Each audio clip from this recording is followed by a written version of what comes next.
Oh, that strange eternal growling noise. Got the bedroom door. I was a little bit worried by that noise. You're not going to believe it. Little black kitten. Now, I think it might be turned 6 weeks old today. Caught and killed a mouse and is busy eating that mouse and growling because it doesn't want the other kittens trying to take the mouse off it. I shit you not.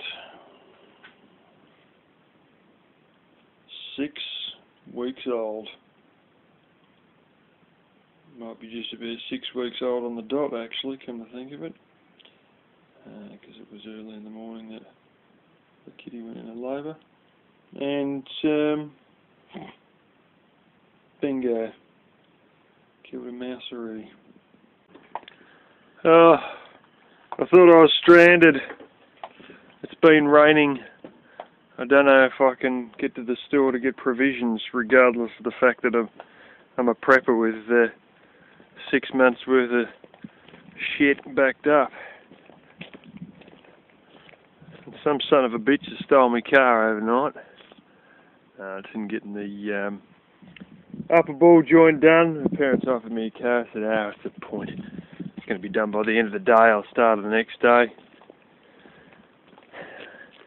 Tabby cat's making sure he's out of rain. It's been raining quite alright. It was at least 3 mil, and that was me gauge when it was on a flaming angle. So it's probably 4 mil or so. But one thing I do know is it's filled up a little wintertime cat's water bowl, which is an old rock block, cinder block, whatever, that my uncle basically put a base into by pouring a bit of quick-set cement in.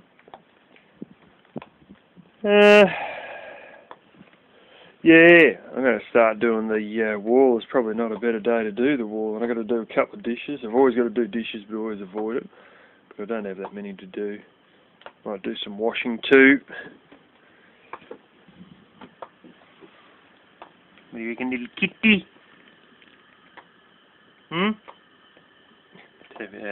Black kitty slowly chewing away at the frozen mince. Oh, holy smoke, starting to eat it. Starting to thaw out a little bit. Not much. It's probably only starting to thaw out because of tongue melting it. Little kittens try and crawl up my leg pretty often. That was brilliant last night. The little kitten, I know you couldn't really see it properly, but you know, what do you expect from this camera? Still one with a better resolution and absolutely hopeless light levels. And the likelihood that it's all going to silhouette before you know it, as soon as you do get into bright light. But anyway, that was quite an achievement. A little cat getting a mouse. It was, you know, blimmin' at least 1/5 the size of it, if not bigger. And it killed it outright. Like, I thought I might have to stand on it like I have to do with some of the rabbits that black kitty and tabby cat catch. But it was dead. It was completely dead.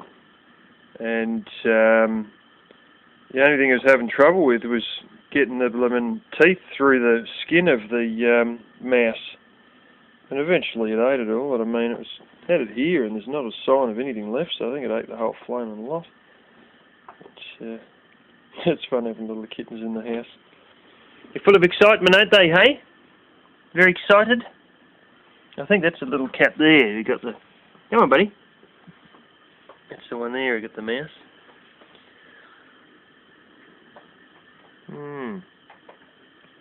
It'll be a bit better for the cattle today, and yeah, he's come back overnight and sorted all that out. Like he said, I've got to go back and get my wheel well, which is just a quick walk over.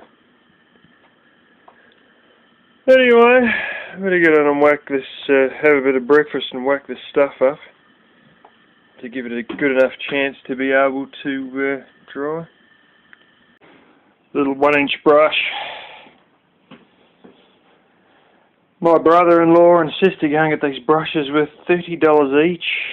I'm like, holy smoke, I get those things for like $2. This was even better. I got this one, and then like a flaming 2-inch, and then like a, oh hell, it's like a blooming 4-inch.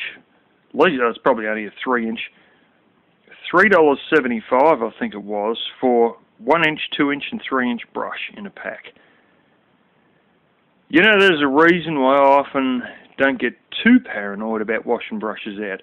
When I use what I usually use, which is the cheapest stuff you can imagine, this stuff here, that's actually fence paint for picket fences.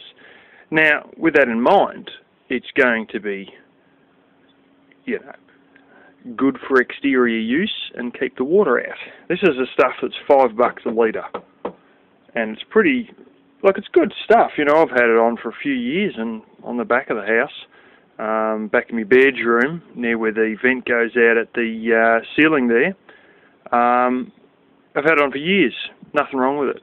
You know, I ended up whacking on about 2 coats for most of this, 3 coats for some parts. I know a lot of this here was 3 coats. On the side in here I've got the thermometer, and I usually have the hygrometer and all that. That was 3 coats. That's alright because it's very easy when you got a water-based paint to wash it out of the brush because there's plenty of water. The way I look at it, it's one of these things whereby it's like a lot of things these days. It's sometimes cheaper to buy another one than it is to use it properly. There's a guy who, well, at the local auto factory, had to bed in these big lathes, and basically you've got to grind the concrete flat. Now, he could go and get this proper concrete grinding gear. It would have cost him, like $5,000, and the discs in them are $500 each.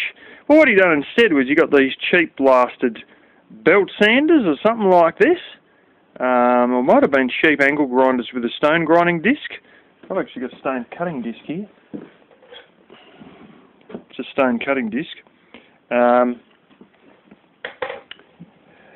And he basically used those, and he was burning them out, and he'd burn out flaming 2 a day or something like that. But at the end of the day, he saved absolute thousands using these cheap lemon grinders. And it's the same with this. I've realised that mineral turpentines at about $4 a fucking litre.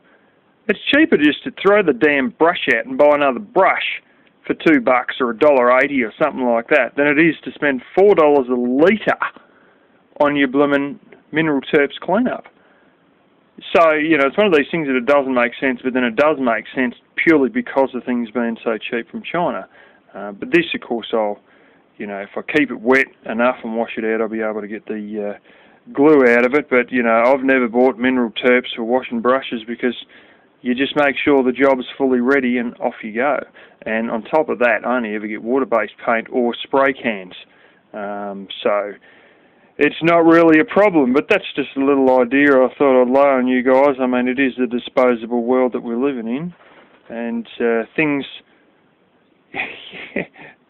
sort of got to the point where some things are so cheap, particularly brushes, that there's things that you do that might not sound logical, but financially they do make sense.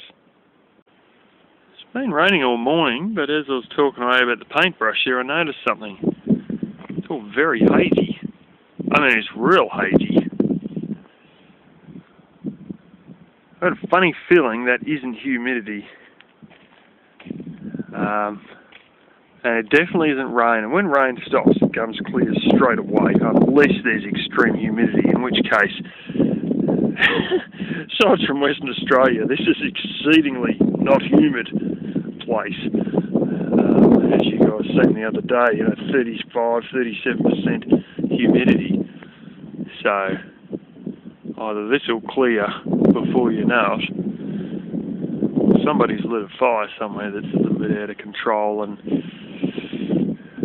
there's another one too. Sometimes they have a fire elsewhere in the state, and it'll be like a day or two ago, and then the wind will literally blow it like halfway across the state. And we're talking like, you know, no big surprise to be 600 miles the wind blows this smoke, and then you come outside and it's like everything's sort of like dim and dark, and it's like, the hell is going on? And it's smoke from 600 miles away.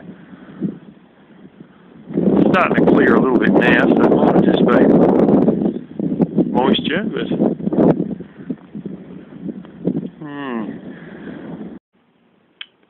Remember the other day I was saying that CSR does sugar and building products? Yeah. CSR Bradford is the old brand of silver paper.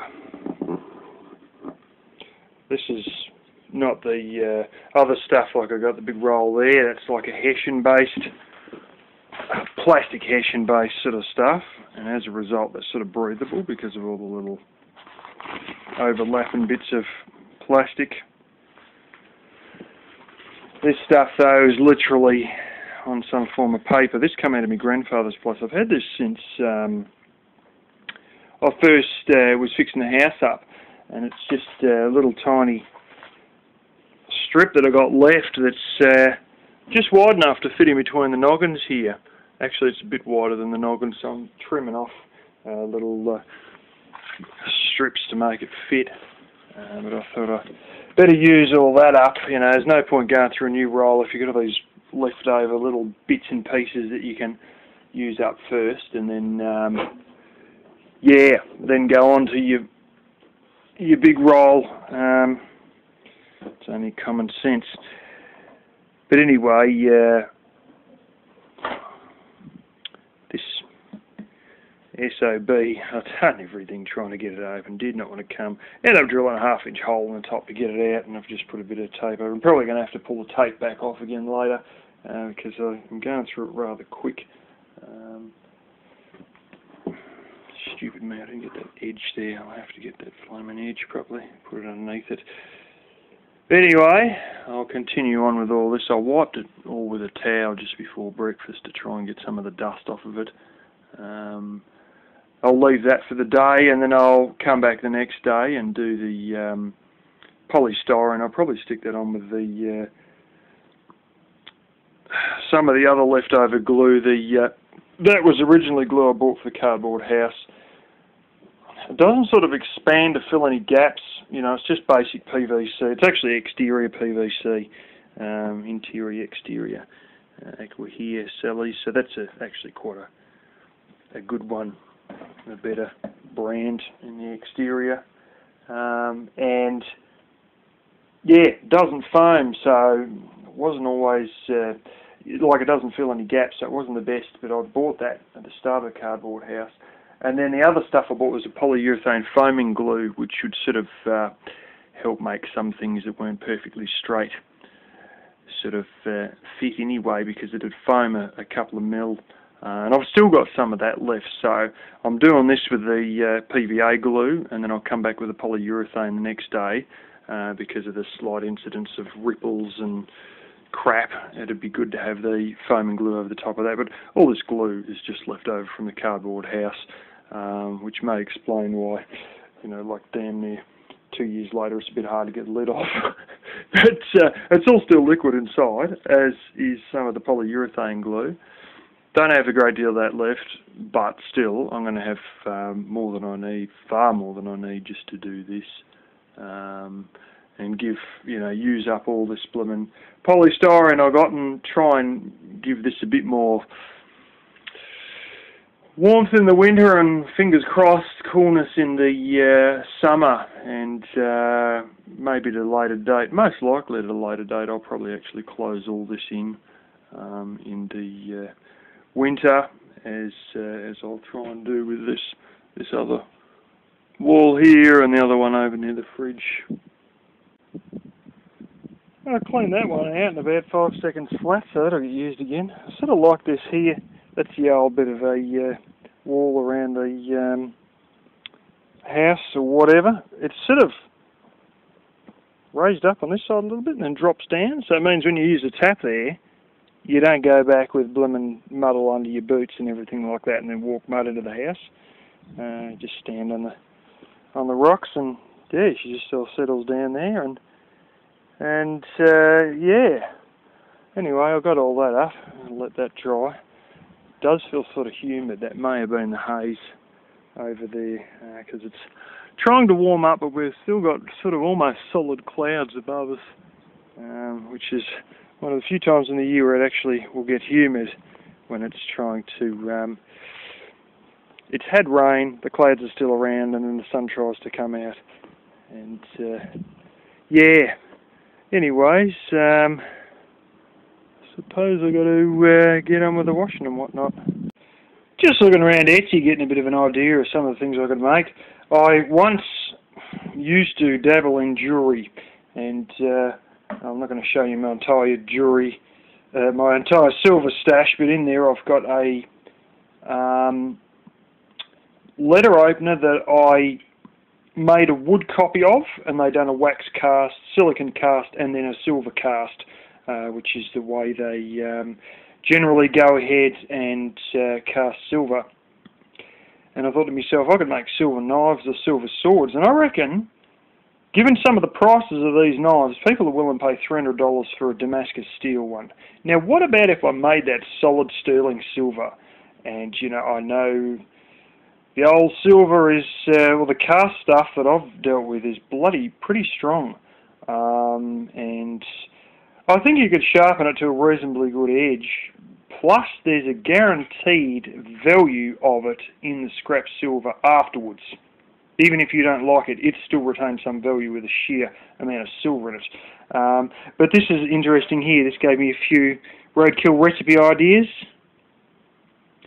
That's a little pack to keep your Fandangle chef knives in. Have a little bit look here. Recycled tan and black kangaroo leather. I can get kangaroo leather too.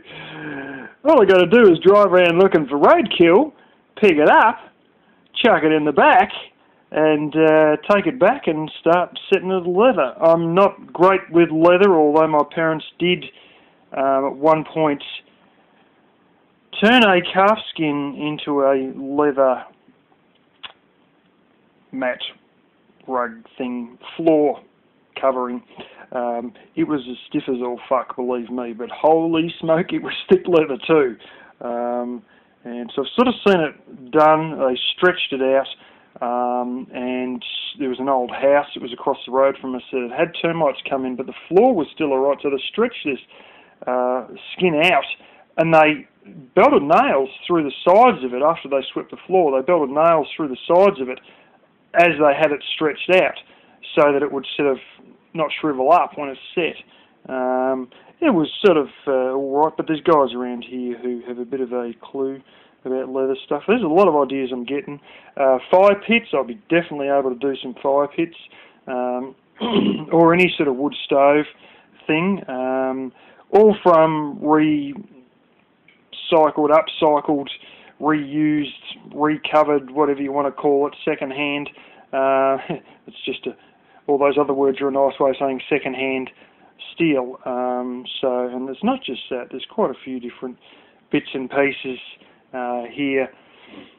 Even if I handmade stainless steel knives, hand ground them and all that, completely manufactured using solar powered tools and hand tools, and gave it a red gum handle, and I'm not short of appropriately seasoned, let's say damn near 100-year-old seasoned red gum hardwood, and it looks bloody beautiful, and it's resistant against going rotten anytime soon. It'll last for years and years out in the weather, as most of my posts pretty much held up until the day we pulled them out, and still got some beautiful timber under there if you plane them, or even if you split them with a flipping axe, you can see the beautiful timber. But yeah, I was also thinking about almonds. I have a number of cut up almond logs which also could be used. A lot of them are mottled, which seems to be something that some people really go for, that mottled wood look. it's sort of almost like a borer's got into it, but then there's no borers in it. It's sort of a motley look. I think there has been borers at one stage. I don't know. It's, if you know what I'm talking about, you'll know it's sort of all little holes all through it, but it's not exactly like termites or normal borers. It's got a look to it, and I've got stacks of that as firewood, so that might be getting salvaged out of firewood and at least the bigger chunks, and used to make a few nice bits and pieces. Little kitties. We're getting into the mince, ain't we? It's an old chicken guts mince. I think at this stage of development you need to give them a bit of real meat, even if it is minced chicken guts, because it's better than the flaming biscuits I have probably been giving them. Usually they end up wheat flour based. These ones are actually corn flour based. You know, maize meal and all this sort of stuff, and a whole bunch of vitamin pill added bloomin' nutrients. There's about 8 kilos for $24, I think it is. It says it's premium, made in Australia. Take one look at the packet and you go, it's not premium. No way. Ground up fish meal, I think's the main thing, and secondary is flipping ground up corn. Anyway, I got the car back, $404. Rear brake pads, upper right-hand ball joint, and what's the other thing? Oh, new set of spark plugs. Spark plugs are pretty cheap, $36 for 6 spark plugs. That was alright. I thought he was about, I wasn't too sure if it was 25 an hour or 50 an hour, but he's now 88 an hour. And I didn't even have enough flaming money, so $100 short. But he's not too worried because he knows me from so many years back now. That he just says, I said, I'll drive back and give you $100. No, don't worry about it. Just swing by and give me $100 next time I'm in. You know, don't make the extra trip. I'm thinking, oh, it's only flaming 2 miles or something, you know, but whatever. I'll give him the money later. I'll probably go around there later and he won't be home, which is often the case because he's out getting parts. So, yeah. Yeah, well, little kitty. You okay, little kitty? It's good anyway. The suspension's all bloomin' stiff as, and you can see the new ball joint and everything. You little kitty. You little kitty. You gonna fight me, are you, bud? Oh,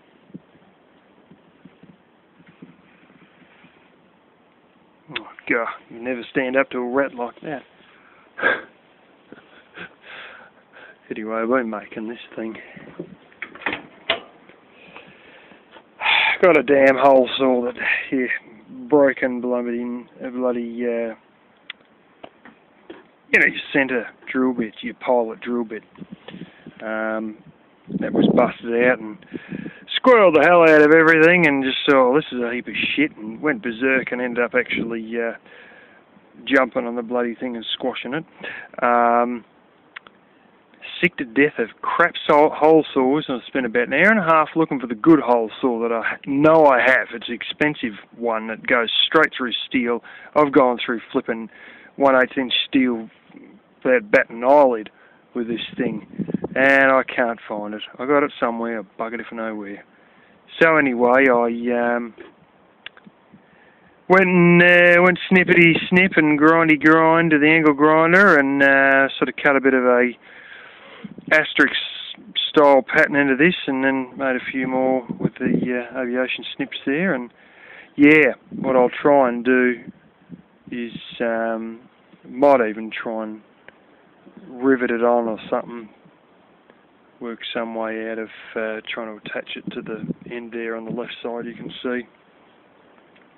And that'll go up underneath an existing flashing, and your curved piece at the bottom there will sort of wrap down around an existing weatherboard. I may need to trim that a little bit more, but it should be right. And then I've got to work out a way to, I'll probably just drill a hole in some of this mount here, or take some of these screws out or whatever the heck. Maybe just pop one straight through there, or even wrap one around here or something like that to be able to support a bit of the weight of this. I mean, it may just simply be a hole in there, back out there, and a bit of wire that goes through and then attaches off to a 5/16 hex screw at the top or something like that, steel screw, to be able to support the weight of it a bit more before I hook all the solar panel on the roof and all that.